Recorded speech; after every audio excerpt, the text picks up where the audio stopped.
Telangana BC joint action committee పిలుపు మేరకు ఈ రోజు రాష్ట్ర వ్యాప్తంగా రేపు 18న జరిగే బంద్కు మద్దతుగా అనేక చోట్ల రాష్ట్ర వ్యాప్తంగా జిల్లా కేంద్రాల్లో నియోజకవర్గం కేంద్రాల లోపల హైకోర్టు సుప్రీంకోర్టు తీర్పులకు వ్యతిరేకంగా నిరసనగా పెద్ద ఎత్తున అఖిల పక్షాల సమావేశము బహిరంగ సభలు ప్లస్ ర్యాలీలు జరుపుతూ మద్దతు జరుపుతూ రేపటి బంద్ను విజయవంతం చేయాలని చెప్పి పెద్ద ఎత్తున ర్యాలీలు జరపడం జరుగుతుంది. ఇక్కడ ఈ ర్యాలీకి బాబు జగజ్జీవరాం నుంచి ఇక్కడి వరకు జరిగిన ఈ ర్యాలీకి మందకృష్ణ మాదిగ, ప్రొఫెసర్ కోదండరాం, ప్రొఫెసర్ విశ్వేశ్వరరావు, అద్దంకి దయాకర్, సంజీవ్ నాయక్, ఆమ్ ఆద్మీ పార్టీ సుధాకర్, చాలామంది పెద్దలందరూ బంద్కు మద్దతుగా తరలివచ్చి అన్కండిషనల్గా ఈ బీసీల డిమాండ్ను 42% రిజర్వేషన్లు పెట్టాలనే డిమాండ్కు అన్కండిషనల్గా సపోర్ట్ ఇస్తున్నారు. రాజ్యాంగాన్ని సవరించైనా ఒక్కసారి బీసీలు భూకంపం వచ్చినట్టు దద్దరిల్ల చేస్తే తప్పనిసరి రాష్ట్ర ప్రభుత్వాలు, కేంద్ర ప్రభుత్వాలు, న్యాయ వ్యవస్థ, అన్ని వ్యవస్థలు దిగి రావాల్సిందే.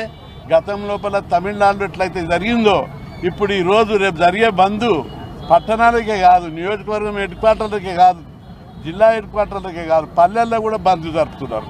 చాలా చోట్ల ఇప్పటికే జాకులు ఏర్పాటు చేసి బీసీ సంఘాలు ఏర్పాటు చేసి పెద్ద ఎత్తున ఉద్యమం జరపడానికి ముందుకొచ్చారు. ఈ బంద్కు Congress party, BRS party, BJP party, CPI, CPM, అన్ని ఆమ్ ఆద్మీ పార్టీ, బీఎస్పీ, మాదిగదండోరా, మాలనాడు, అన్ని కుల సంఘాలు 136 కుల బీసీ కుల సంఘాలు, 35 బీసీ సంఘాలు, ఉద్యోగ సంఘాలు అన్నీ కూడా మద్దతు ఇచ్చాయి. అదేవిధంగా కాలేజీ యజమానాలు కాలేజీలు బంద్ చేస్తామని పిలిపించారు. ప్రైవేట్ పాఠశాలలు వాళ్ళు బంద్ చేస్తామని చెప్పి పిలిపించారు. ఒకవైపు ఆర్టీసీ బస్సులు, షాపులు పెద్ద మొత్తంలో వాలంటరీగా బంద్ చేస్తున్నారు. చాలామంది భయపడుతున్నారు, అరే మేము బంద్ సందర్భంగా బంద్ చేయకపోతే దాడులు చేస్తారేమని. ఎవ్వరు దాడులు చేయరు, పీస్ఫుల్గా మీకు మీరే బంద్ జరపాలి స్వచ్ఛందంగా అని చెప్పి అందరికి వ్యాపారస్తులకు, షాప్ యజమానులకు, పెట్రోల్ బంక్ యజమానులకు, పారిశ్రామికవేత్తలకు, థియేటర్లకు, సినిమా టాకీస్లకు అందరికీ పేరు పేరున విజ్ఞప్తి చేస్తున్నాం.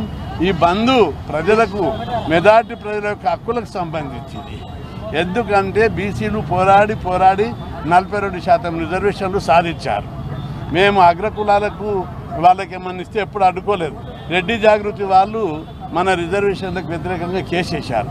ఆ కేసు వేయడం లోపల ఏంటిది, బీసీలకు 42% ఇస్తే అడ్డు తగులుతారా? ఇది ఈర్ష, అసూయ, ద్వేషాలతో కూడింది. అందుకే బీసీలకు 76 సంవత్సరాలు అన్యాయం జరిగింది, ఇప్పుడు అవమానం జరిగింది. నోటికాడి అన్నబుద్ధ కోర్టు కూడా first day, second day, third day stay ఇవ్వలేదు.